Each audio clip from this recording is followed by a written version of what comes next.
ఓం శ్రీ గురుభ్యో నమ. ఓం శ్రీ మహాగణాధిపతయ నమ. ఓం శ్రీ మహాసరస్వత్యై నమ.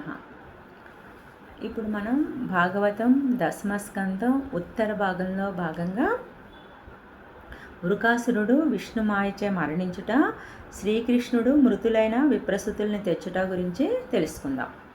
ఒకసారి వృకాసురుడు అనే రాక్షసుడు నారదుడితో, నారద, బ్రహ్మ విష్ణు మహేశ్వరులలో ఎవరి గురించి తపస్సు చేస్తే తొందరగా కోరిన వరాలు ఇస్తారు అని అడుగుతాడు.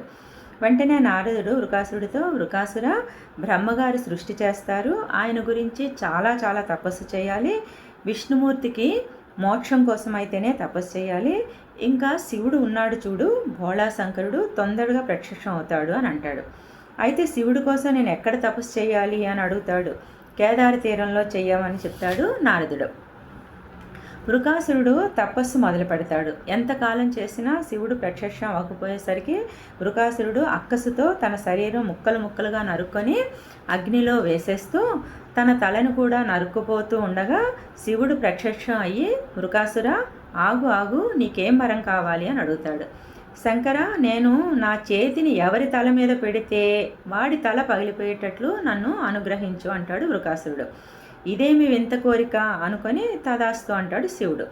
ఇప్పుడు వృకాసురుడికి తొందరగా ఎవరో ఒకటి తల మీద చెయ్యి పెట్టి శివుడి వరాన్ని పరీక్షించుకుందామని అక్కడే ఉన్న శివుడితో, శంకర, ఆగు, నీ తల మీద చెయ్యి పెట్టి చూస్తాను అంటాడు. ఇదెక్కడి గోల అని శివుడు పరిగెత్తడం మొదలు పెడతాడు. శివుడిని వెంబడిస్తాడు వృకాసురుడు. శివుడు పరిగెత్తుకుంటూ వైకుంఠానికి వెళతాడు. వెనకాతలే వృకాసురుడు వస్తూ ఉంటాడు. శివకేశవులకి భేదం ఉండదు. కానీ శంకరుడు వరం ఇచ్చాడు కాబట్టి వాడి అజ్ఞానం శంకరుడే అణిచివేయకుండా కేశవుడితో వాడి అజ్ఞానాన్ని అణచాలి. వైకుంఠంలో శివుడు మాయమైపోతాడు.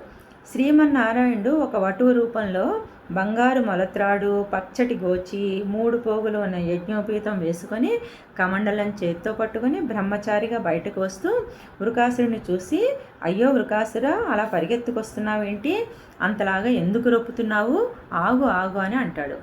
వృకాసురుడు ఆగి రొప్పుతూ, శంకరుడు నాకు వరం ఇచ్చాడు, తల మీద చెయ్యి పెడదామంటే పారిపోతున్నాడు అని అంటాడు.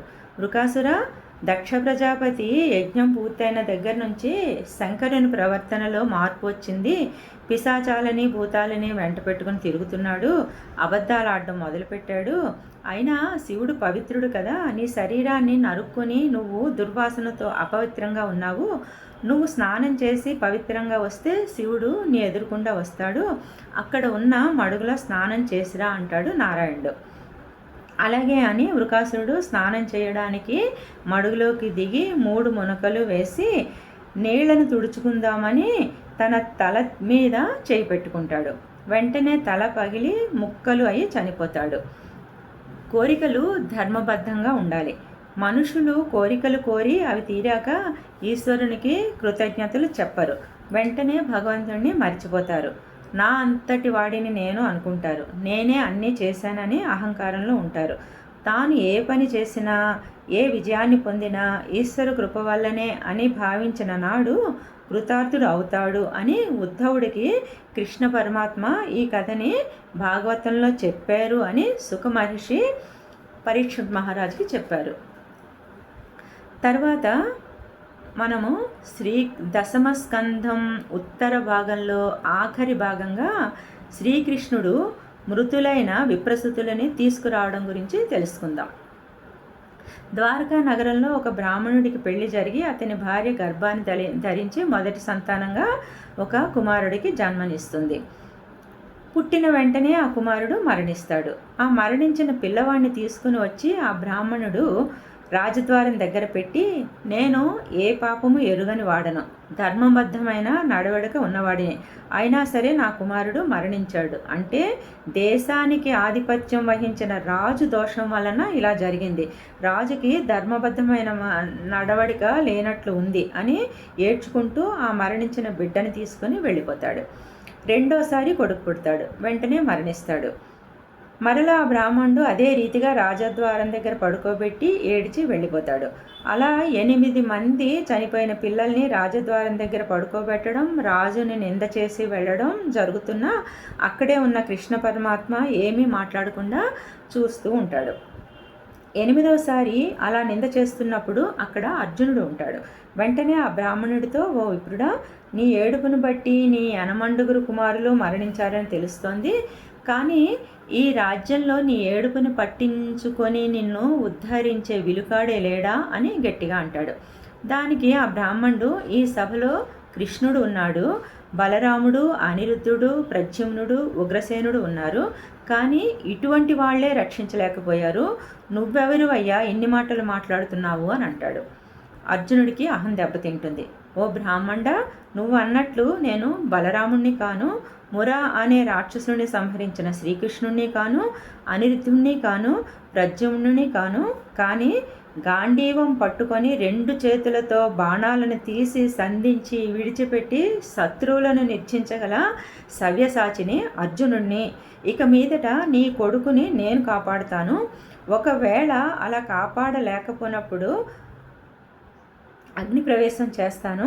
ఎవ్వరూ కాపాడలేనప్పుడు నేను ఎలా కాపాడుతానని అడిగావు కదా, అందుకే ప్రతిజ్ఞ చేస్తున్నాను అని అహంకారంగా అంటాడు. పుట్టబోయే పిల్లవాడు మరణించకూడదు అని ప్రసవ సమయంలో కబురు చేయమంటాడు అర్జునుడు. బ్రాహ్మణుడి భార్య మరలా గర్భం దాలుస్తుంది. ప్రసవ సమయం రాగానే అర్జునుడికి కబురు చేస్తారు. వెంటనే అర్జునుడు అక్కడికి వచ్చి పరమశివుని తలుచుకొని బాణాలతో మంత్రపూరితంగా ఆ గుడిసె చెట్టు పంజరంలాగా నిర్మించాడు. సూక్ష్మమైన అణువు కూడా ప్రవేశించలేనంతగా ఆ పంజరం ఉంటుంది. ఇంకా మృత్యుదేవత ఎలా ప్రవేశిస్తుంది అని చూస్తూ ఉన్నాడు. ప్రసవం అయ్యి పిల్లవాడు పుట్టాడు, కానీ వెంటనే మరణించాడు అని ఏడుపులు వినబడ్డాయి. ఇది ఎలా అయ్యింది అని అర్జునుడు లోపలికి వస్తాడు. ఈసారి మరణించిన బాలుడు కూడా కనిపించలేదు.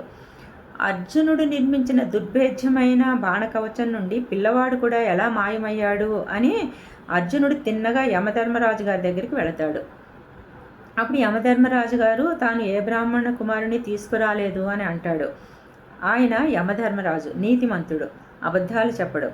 ఈ బ్రాహ్మణ కుమారుడే కాదు, ఏ బ్రాహ్మణ కుమారుని కూడా తాను చంపలేదు, తీసుకురాలేదు అని అంటాడు. ఆయన మాటలకు అర్జునుడు ఆశ్చర్యపోయి దిక్పాలకుల లోకాలన్నిటికీ వెళ్ళి చూస్తాడు. ఎక్కడా పిల్లవాడు జాడలేదు. దిగాలుగా అర్జునుడు భూలోకం వచ్చి ద్వారకా నగరంలో ఉన్న బ్రాహ్మణుని దగ్గరకు రాగానే బ్రాహ్మణుడు అర్జునుడితో, వీడు పార్థుడట, సవ్యసాచి అట, గాంధీవమట, అక్షయబాణ తూర్యములట, నా కొడుకుని రక్షిస్తాడట, పిల్లవాడు మాయం అయిపోయాడు, వెతికి తెస్తానని దిగాలుగా వచ్చాడు అని నింద చేయగానే అర్జునుడికి తన ప్రతిజ్ఞ గుర్తుకు వచ్చి పిల్లవాడిని బ్రతికించలేని తను అగ్నిప్రవేశం చేస్తాను అని చితిని చేర్పించి అగ్నిప్రవేశం చేయబోతూ ఉండగా కృష్ణ పరమాత్మ వచ్చి అర్జునుడి చెయ్యి పట్టుకొని, ఆగు అర్జున, అంత పని చెయ్యకు, ఆ పిల్లలు ఎక్కడ ఉన్నారో చూపిస్తాను, నాతో రా అని అర్జునుడిని తీసుకొని కృష్ణ పరమాత్మ రథం ఎక్కి బయలుదేరాడు. ఆ రథం అతివేగంగా పరిగెడుతూ 7 సముద్రాలను దాటిపోయింది, మేరు పర్వతాన్ని కూడా దాటిపోయింది. అలా వెళ్ళిపోతూ ఏమీ కనబడని చిమ్మ చీకటిలో ప్రయాణిస్తోంది ఆ రథం. భయం అంటే తెలియని అర్జునుడు భయంగా, బావా ఏమిటి ఈ చీకటి, అసలు మనం ఎక్కడికి వెళ్ళాలి, ఈ గాఢాంధకారం ఏమిటి బావా, నాకు భయం వేస్తోంది అంటాడు. భయపడకు అని కృష్ణ పరమాత్మ సుదర్శన చక్రాన్ని స్మరించి వదిలిపెడతాడు. అది ఆ కటిక చీకట్లో సహస్ర సూర్యుల వెలుగును చిమ్ముతూ ముందుకు వెళుతోంది. అలా చాలా దూరం ప్రయాణించాక కోటి సూర్యులు ఒక్కసారిగా ప్రకాశిస్తున్నట్లుగా ఒక తేజోమండలం కనిపించింది. నత్ర సూర్యో భాతి న చంద్ర తారకం నేమా విద్యుతో భాంతి కుతో యమగ్ని తమేవ భాంతి మనుభాతి సర్వం తస్య భాష సర్వవిధం విభాతి. ఏ మహానుభావుని దగ్గర ఇంకా సూర్య చంద్రుల ప్రకాశం అవసరం ఉండదో, తానే కోటి సూర్యుల ప్రకాశంతో వెలిగిపోతూ ఉంటాడో అలాంటి నారాయణుడు పాలసముద్రంలో ఆదిశేషుని మీద తన కుడి చేతిని శిరస్సు కింద పెట్టుకొని పచ్చని పట్టు పుట్టాలతో బంగారు కంకణాలతో వనమాల వేసుకొని శంఖచక్ర గదా పద్మములను పట్టుకొని తామర పువ్వుల వంటి కన్నులతో పడుకొని ఉండగా ఆదిలక్ష్మి పాదాలు ఒత్తుతూ ఉండగా ఉన్న దివ్య దంపతుల దర్శనం అయ్యింది అర్జునుడికి. ఇంతవరకు ఎప్పుడూ అర్జునుడికి ఇలాంటి దర్శనం అవ్వలేదు. అది శ్రీమన్నారాయణుని దర్శనం. ఆయనే శ్రీ మహావిష్ణువు. అందులో నుండి అంశగా శ్రీకృష్ణ భగవానుడు వచ్చాడు. అలాంటి మహావిష్ణువు దర్శనం చేసుకొని పొంగిపోయి నమస్కరించాడు అర్జునుడు. ఆ మహావిష్ణువు చుట్టూ నిలబడి ఋషులు స్తోత్రం చేస్తూ ఉన్నారు. అప్పుడు నారాయణుడు కృష్ణార్జునులను చూసి, నరనారాయణులారా వచ్చారా, రండి అన్నాడు. కృష్ణార్జునులిద్దరూ విష్ణుమూర్తి పాదాలకు నమస్కరించి నిలబడ్డారు. అప్పుడు విష్ణుమూర్తి వాళ్ళతో, మీరు నాలోంచి ఒక అంశగా బయలుదేరి భూమండలం మీద రాక్షస సంహారం చేయడానికి నరనారాయణులుగా అవతరించారు. ఈ ఋషులు నా దగ్గరకు వచ్చి నా అంశ అయిన మీరిద్దరూ నా దగ్గర నిలబడి ఉండగా చూడాలనుకున్నారు. ఇది చిత్రమైన కోరిక, అయినా వారి కోరిక తీర్చాలి. అర్జునుడికి కలిగిన కించిత్ గర్వము అణిచివేయాలి. అందుకని ఆ బ్రాహ్మణ పిల్లలందరినీ ఇక్కడకు తీసుకువచ్చాను. అదిగో ఆ పిల్లలు అని చూపించాడు. ఏ జన్మలో చేసుకున్న అదృష్టమో ఆ పిల్లలందరూ స్వామి దగ్గర స్వామిని చూస్తూ భజన చేస్తూ కూర్చున్నారు. స్వయంగా లక్ష్మీదేవి పెట్టిన ఆహారం తింటున్నారు. పిమ్మట శ్రీ మహావిష్ణువు మునుల వైపు తిరిగి, మునులారా మీ కోరిక తీరింది కదా అని కృష్ణార్జునులతోటి, ఈ పిల్లల్ని తీసుకుని వెళ్ళి ఆ బ్రాహ్మణునకు అప్పచెప్పండి అన్నాడు. కృష్ణ పరమాత్మ ఆ పిల్లలని అర్జునుడిని రథంలో కూర్చోబెట్టుకుని తిరిగి భూమండలం చేరుకుని ఆ బ్రాహ్మణుడికి ఈ పిల్లల్ని అందజేశారు. అర్జునుడికి కలిగిన చిన్న అహంకారాన్ని తొలగించి అగ్ని ప్రవేశం చేయకుండా అర్జునుడిని రక్షించాడు కృష్ణ పరమాత్మ. అలాగే మనం కూడా నా వల్లనే అంతా జరిగింది, నేనే గొప్ప అన్న అహంకారం వదిలి భగవంతుడిని నమ్ముకున్న వారికి తాను అండగా ఉండి బిడ్డల తప్పులని తండ్రి క్షమించి సరిదిద్దుకున్నట్లుగా మనల్ని ఆ పరమాత్మే కాపాడుతాడు అని ఈ పరమ పవిత్రమైన లీల ద్వారా తెలుస్తోంది. ఇంతటితో దశమస్కందం పూర్వ భాగం, ఉత్తర భాగం 2 భాగాలు కూడా పూర్తయ్యాయి. ఇంతటితో దశమస్కందం సమాప్తి. తర్వాత ఏకాదశ స్కందం గురించి తెలుసుకుందాం.